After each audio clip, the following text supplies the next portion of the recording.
Cia. Dari mana aja lu telat? Iya Pas udah nih, selesai juga. siangan gue. Biasaan. Ini ngebahas apa aja sih kuliahnya?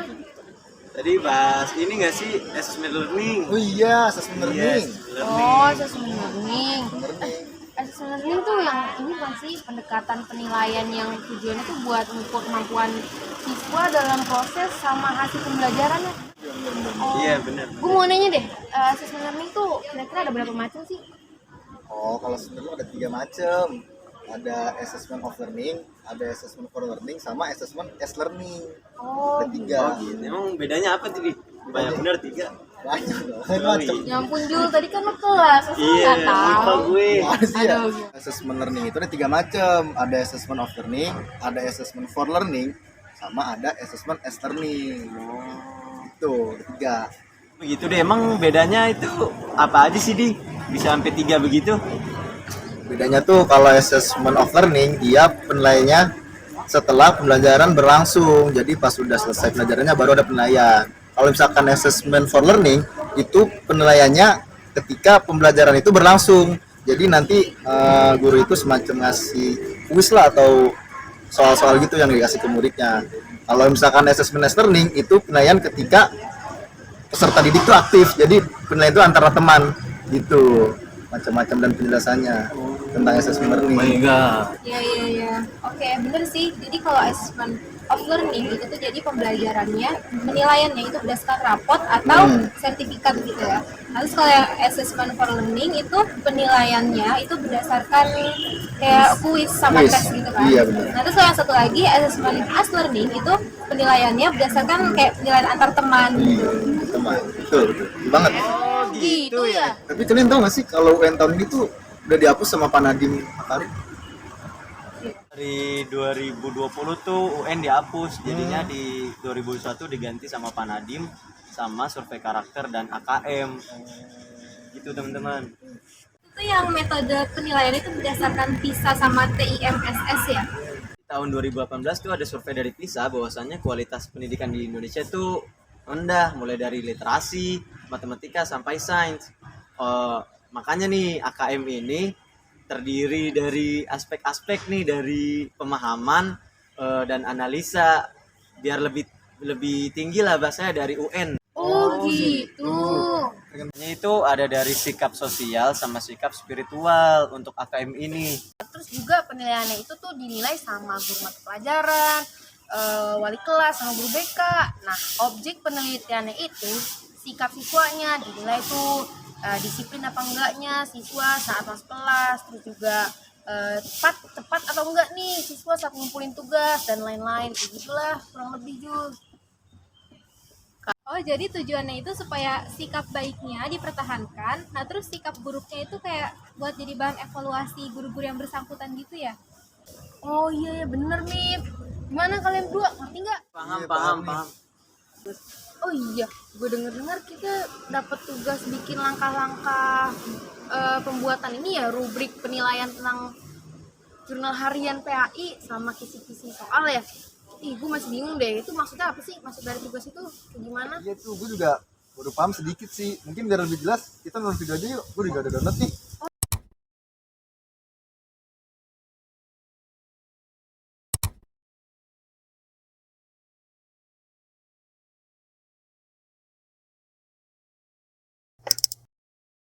Baik, selanjutnya adalah mengenai langkah-langkah membuat rubrik penilaian jurnal atau catatan harian PAI.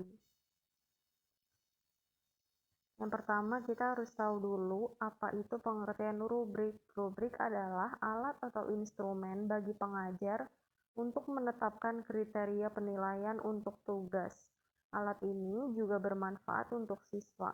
Rubrik mendefinisikan secara tertulis apa yang diharapkan dari siswa untuk mendapatkan nilai tertentu pada suatu tugas. Nah, rubrik ini terdiri dari indikator-indikator. Untuk indikatornya ini bisa kita tentukan. Di sini contohnya adalah indikator skala sikap aktif dalam pembelajaran. Nah, kita harus menentukan tuh poin 1, 2, 3, dan 4 ini apa saja. indikator penilaiannya. Misalkan skala sikap. Poin pertama itu adalah kurang baik jika menunjukkan sama sekali tidak ambil bagian dalam pembelajaran PAI. Lalu poin 2, cukup jika menunjukkan ada sedikit usaha ambil bagian dalam pembelajaran PAI tetapi belum ajak atau konsisten. Dan poin ketiga yaitu baik jika menunjukkan sudah ada usaha ambil bagian dalam pembelajaran PAI tetapi belum ajak atau konsisten. Poin keempat yaitu dikatakan sangat baik jika menunjukkan sudah ambil bagian dalam menyelesaikan tugas kelompok secara terus-menerus dan ajak atau konsisten. Nah, selanjutnya kita juga bisa membuat indikator sikap bekerja sama dalam kegiatan kelompok. Langkah-langkahnya sama seperti tadi, kita tentukan poin 1, 2, 3, dan 4 itu artinya apa? 1 kurang baik, 2 cukup, 3 baik, dan 4 sangat baik. Dan selanjutnya yaitu ada indikator sikap toleran terhadap proses pemecahan masalah yang berbeda dan kreatif. Langkah-langkahnya masih sama ya, kita tentukan juga poin pertama, kedua, ketiga, dan keempat itu apa saja. Dan kita jabarkan juga indikator rubrik penilaiannya. Nah, selanjutnya di sini ada contoh dari rubrik penilaian. Nah, di gambar pertama yang di bagian atas itu, jadi nanti di situ ada sikap-sikap yang indikatornya sudah kita mau nilai tadi. Misalkan di sini ada sikap tanggung jawab, jujur, peduli, kerjasama, santun, percaya diri, dan disiplin. Lalu di bawahnya ada keterangan, yaitu K, C, B, SB. Nah, itu KR itu menunjukkan kurang, CK itu artinya cukup, BA itu artinya baik, dan SB itu artinya baik sekali. Nah, di bawahnya juga ada poin-poin lagi nih, ada poin 1, 2, 3, dan 4. Jadi bisa misalkan di rubrik yang tadi, indikator yang sudah kita buat tadi, maka poin-poinnya itu dimasukkan ke dalam rubrik ini, dan nanti tugas kita sebagai guru adalah menceklisnya dan melakukan pengamatan. Lalu untuk gambar yang kedua di bawahnya itu mengenai rekapitulasi penilaian sikap. Jadi dari rubrik yang tadi kita rekap penilaiannya. Misalkan nanti poin tanggung jawab dapat berapa poin, jujur berapa poin, peduli berapa poin, dan di akhirnya itu kita rata-ratain skornya. Seperti itu. Next, di sini ada contoh dari lembar penilaian sikap jurnal.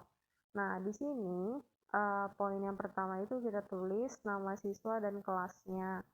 Lalu diperlukan juga ditulis juga hari atau tanggal pengamatan sikapnya itu kapan, dan sikap atau perilakunya ditentukan baik sikap yang positif atau negatif.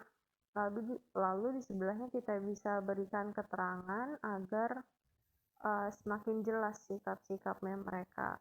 Dan di bawahnya ada kesimpulan hasil dari pengamatan sikap jurnal ini. Seperti itu untuk langkah-langkah pembuatan rubrik penilaian skala sikap dan juga jurnal. Terima kasih.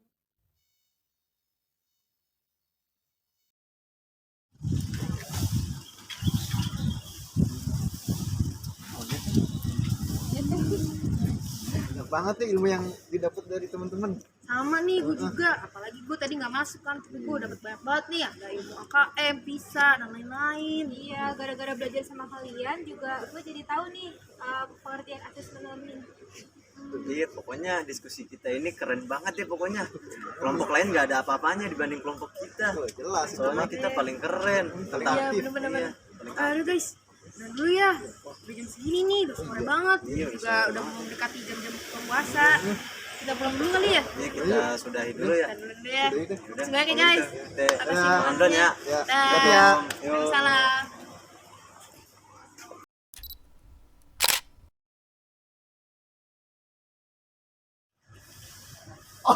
Lu. Ketiga. Sekarang udah beneran. Iya dah. As learning tuh assessment as learning. Salah.